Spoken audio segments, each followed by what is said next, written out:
Ang vlog na ito ay napaka-espesyal kasi ba naman magkakaroon na kami ng motor. Grabe, hindi namin to in-expect na magkakaroon na kami ng motor, at dahil magkakamotor na kami, kumuha kami agad-agad ng lisensya para kung saan kami mapadpad, go with the flow pa din. Medyo late itong na-upload dahil natagalan kami sa pagkuha ng lisensya. Kaya kung mapapansin nyo, paiba-iba ang buhok ni Francis at ang kanyang damit paiba-iba din. Umaabot din ng ilang buwan bago mo masabing legit ka na talagang may motor. Kasi useless lang yung motor mo kung wala ka namang lisensya, walang OR at CR, at kailangan mo pang i-register yung motor mo bago mo masabing legit talaga na sa'yo na yung motor na yan.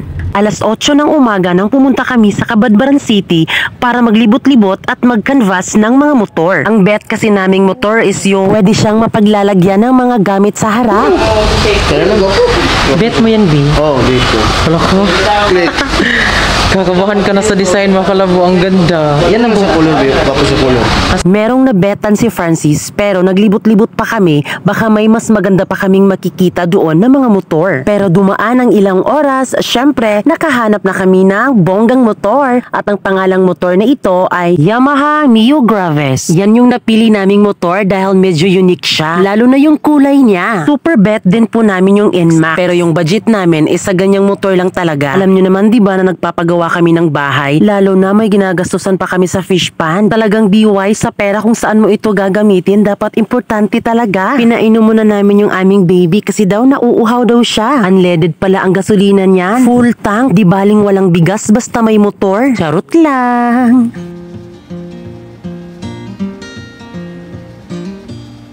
We were made for each other to hold on to. I was carved out of paper beneath your moon. I was birthed in the mountains under the sun. Dahil every Sunday kaming nagsisimba, syempre agad-agad na pablesingan natin ang ating motor. Isa pala sa rason kung bakit kami bumili ng motor, para kapag nagsisimba kami every Sunday, hindi na kami mahirapan or gumastos pa ng pliti kung sa Bisaya pa, no? Lahat talaga ng blessing na natatanggap talaga namin, kailangan talaga naming magpasalamat. Kasi kung hindi dahil sa kanya, wala kaming ganitong buhay. Naalala ko dati nung hindi pa kami naging vlogger, talagang hinihingi ko talaga kay Lord na dumami yung aming subscriber, at hindi naman siya nagdadalawang isip, binigyan niya naman kami ng madaming subscriber. At syempre, kayo yun. Salamat ha. Hindi talaga kami magkakaganito kung hindi dahil sa inyo. Kaya hindi namin sinasayang lahat ng mga effort nyo sa panonood ng vlogs namin. Sinisigurado namin na may patutunguhan ang mga pinaghirapan namin. So yan mga kalab, dahil tapos na po yung simba, ngayon po ay aantayin po natin si Father para po magpa-blessing na po sa ating motor. So ayan mga kalab, dito na po si Father. At kukunin lang po ni Francis yung motor mga kalab.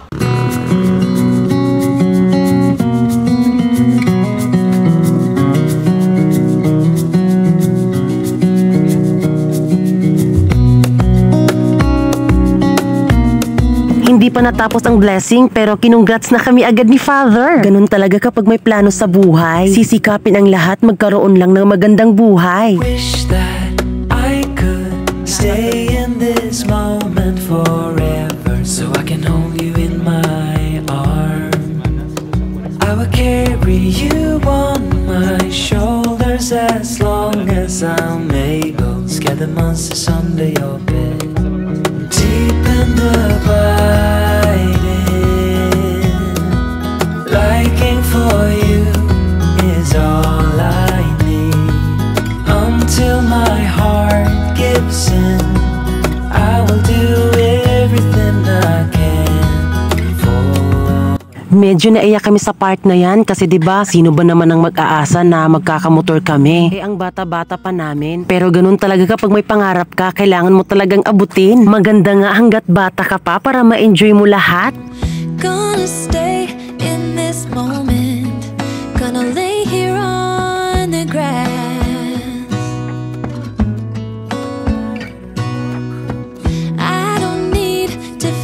So, ayan mga kalab, at last, na-blessingan na po yung ating motor mga kalab.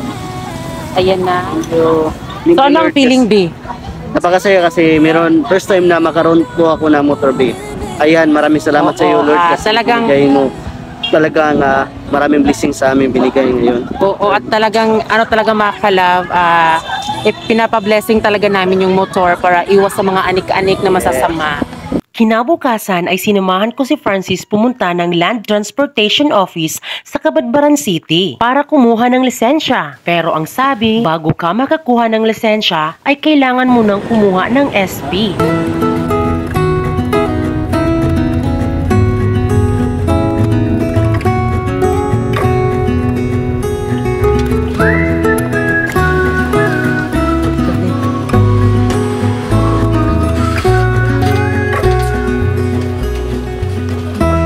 Recall when we were young, running from all things at once, without thinking twice.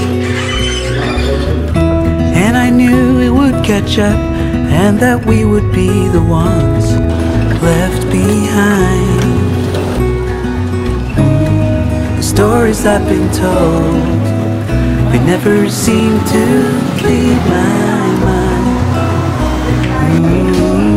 This road that I am on, I gotta stay here for some time.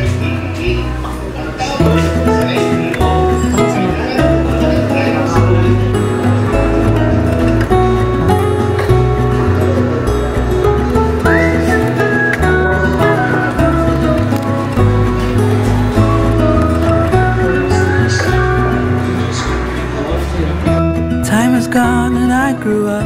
I somehow made it through without.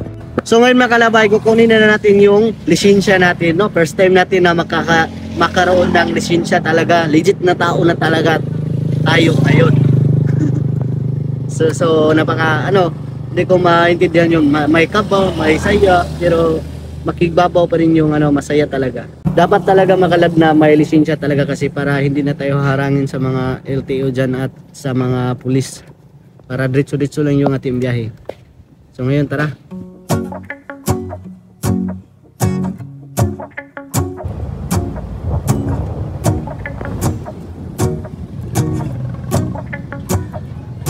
Let's go outside. So, ayan. Dahil nakakuha na po tayo ng SP, so yung binigay po sa amin naman ay itong po mga kalab, yung mismong po talaga, receipt po ng lisensya po talaga. So ngayon ay makukuha na po siguro natin yung ating lisensya po ni Francis.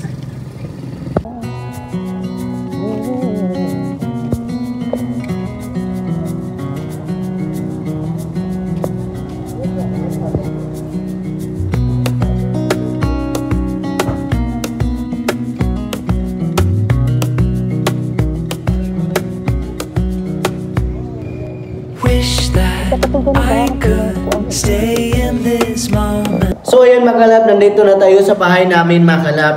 Ayan, ito na talaga yung lisensya ko mga kalab. Legit na tao na tayo talaga mga kalab, no? Dapat may lisensya para hindi na tayo harangin dyan sa mga pulis at sa mga LTO. Kapag may kumpleto yung mga nakakumpleto po ka. Yung pagkakaroon ng lisensya mga kalab ay hindi talaga madali hindi talaga madali kasi madami pa yung mga proseso at mga papel na importante kailangan talaga. At sa wakas mga kalab, meron na akong lisensya at meron na din akong motor, nakakaroon na po ako. At meron na ang bahay. At siyempre may bahay tayo. Ayan, ang pinapangarap namin noon, natupad na din. Maraming salamat kay Lord talaga. At siyempre sa aking bibi na sa aming dalawa to, maraming salamat po sa aking bibi. Sa walang sawa na magawa ng vlog, sa mag-iisip ng vlog, pero tinutulungan ko naman siya mga kalab kasi alam niyo mga kalab ko, hindi lang basta-basta na isa lang yung maglihok sa Bisaya pa. Dapat dalawa yung mag-isip ng content. Sa maraming salamat, be. So ito mga nabili ko to doon sa sa LTO mga kalab sa pagkukunan ng lisensya. So ito ay 50 pesos lang to mga kalab halaga. So ayan, ipapasok natin dito mga kalab para hindi magasgas sa Bisaya pa.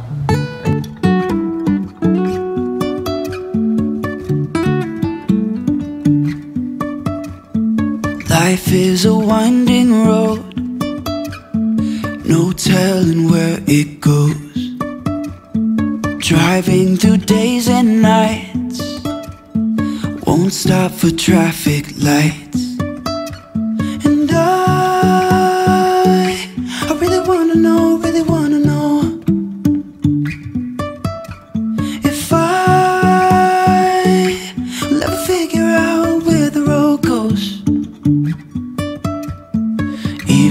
from falling down. I will keep on searching for my highs. So ayan mga kalab, ito na po ang aming bagong motor. Ayan, so actually mga kalab, ilang months na po ang dumaan. So hindi lang namin siya in-upload kaagad kasi gusto namin isahan na po para syempre sa mga comment doon, di na po sasabihin na ito, kumuha ka ng lisensya, ito parehistro mo yung ano mo. Dahil syempre mga kalab, ito na po mga kalab, full na po, complete na po yan mga kalab. Yes, may registro na at may lisensya ko na. Yes, at maraming salamat po sa lahat po ng support sa mga kalab. So, ayun po mga kalab, ayan diba? So, ito pangarap ko talaga itong mga kalab na magkaroon kami ng motor. Tapos, pag ganyan ako sa ano ni Francis, sa kanyang chan, diba? At talagang, wag lang talagang sino ang mag-angkas nito, no? Baka siguro, ganun. Kaya ayun, sobrang saya namin mga kalab. Makakapunta na po kami kahit saan mga kalab kasi Yes. complete po yung mga papel namin mga kalab. Kapag may humarang, oh my God, sir, huwag kang ganon, merong registro, ganon, meron siyang ganon, ganyan mga kalab. Yun po. Kaya ito po yung nakikita nyo mga kalab, dahil po yan sa inyo mga kalab, sa pagsuporta nyo sa amin. Maraming salamat po sa inyo mga kalab. Dahil sa inyo po, may nabili na po kami. Maraming salamat sa inyo sa inyong pagsuporta. Sana hindi nyo kami kalimutan mga kalab, no? Yes. At ito na nga po mga kalab, maraming salamat po talaga sa suporta nyo mga kalab. Talagang hulog kayo ng langit sa amin. Ang lahat po ng sinuporta nyo sa amin, hindi po namin sinayang. Kaya maraming salamat po sa lahat po ng nanonood ng aming vlog. At syempre bago kayo umalis, Please forget to subscribe our YouTube channel. At kami ang Ring Love Team, nagsasabing dapat love. Even if the sky is falling